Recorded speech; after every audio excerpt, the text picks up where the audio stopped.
नमस्कार मित्रांनो, मी तुकाराम सुरनर जी आर आणि योजना या यूट्यूब चॅनलमध्ये आपल्या सर्वांचं स्वागत आहे। आजच्या व्हिडिओमध्ये एक अत्यंत महत्त्वाची माहिती पाहणार आहोत आपण, ती म्हणजे महिला विभागाच्या अंतर्गत एक मोठी भरती काढण्यात आलेली आहे। जवळपास 2.5 लाखाच्या आसपासच्या जागा ह्याच्यामध्ये भरल्या जाणार आहेत। त्याच्यामध्ये अंगणवाडी सेविका आहेत, मदतनीस म्हणून आहेत किंवा इतर नियमित काही पदे भरली जाणार आहेत।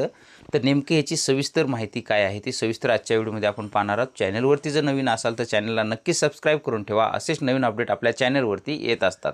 चला तर संपूर्ण माहिती आजच्या व्हिडिओला सुरुवात करूया। स्क्रीनवर पाहू शकताय की महाराष्ट्र शासनाचे जे काही माहिती व जनसंपर्क महासंचालनालय महाराष्ट्र यांचा महासंवाद हे पोर्टल आहे, त्याच्यावरती आपण स्क्रीनवर पाहू शकताय। त्याच्यामध्ये महिला व बाल विकास विभागाचा मोठा निर्णय घेण्यात आलेला आहे। तब्बल 23 वर्षानंतर हा निर्णय घेण्यात आलेला आहे, असं राज्याच्या महिला व बाल विकास मंत्री अदिती तटकरे यांनी स्पष्ट केलेलं आहे। काय सांगितलेलं आहे तर महिला व बाल विकास विभागात तब्बल 23 वर्षानंतर 8,669 नियमित पदे भरण्यात येणार आहेत असं सांगण्यात आले आहे। आणि या निर्णयामुळे जर पाहिलं तर विभागाच्या सक्षमीकरणाला मोठी चालना मिळणार असल्याची माहिती सुद्धा त्यांनी सांगितलेली आहे।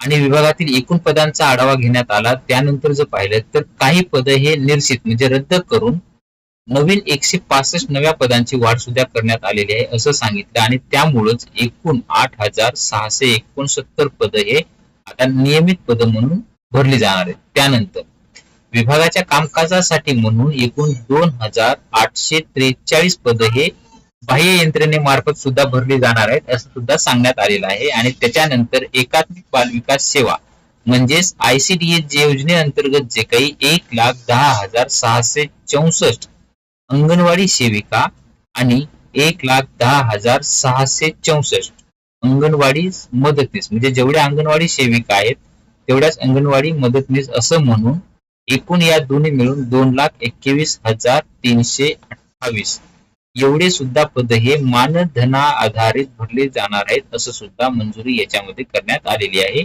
आणि हाच महिला व बालविकास यांच्यासाठी मोठा विभागासाठी हा मोठा म्हणून हाच महिला व बालविकास विभागासाठी महत्वाचा निर्णय ठरलेला आहे। 23 वर्षानंतर हा घेतलेला महत्वपूर्ण निर्णय आहे असं सुद्धा यावेळी महिला व बालविकासच्या मंत्री जे काही अदिती तटकरे आहेत यांनी सांगितले आहे। आणि याची अंमलबजावणी सुद्धा अधिक प्रभावीपणे होईल असं सुद्धा सांगण्यात आलेलं आहे। तर अशा पद्धतीने ही भरती केली जाणार आहे, अशा पद्धतीचे हे पद भरले जाणार आहेत। याची सविस्तर जाहिरात वगैरे आल्याच्या नंतर आपल्या चॅनलवरती अर्ज कसा भरायचा, कागदपत्रे काय लागतील, वय, पात्रता, अटी काय असणार आहेत, सविस्तर माहिती आपण याच्यानंतरची डिटेल्स आल्यानंतर घेण्याचा प्रयत्न करणार आहोत। चॅनलला नक्की सबस्क्राईब करून ठेवा पुढचं अपडेटपर्यंत येईपर्यंत। धन्यवाद।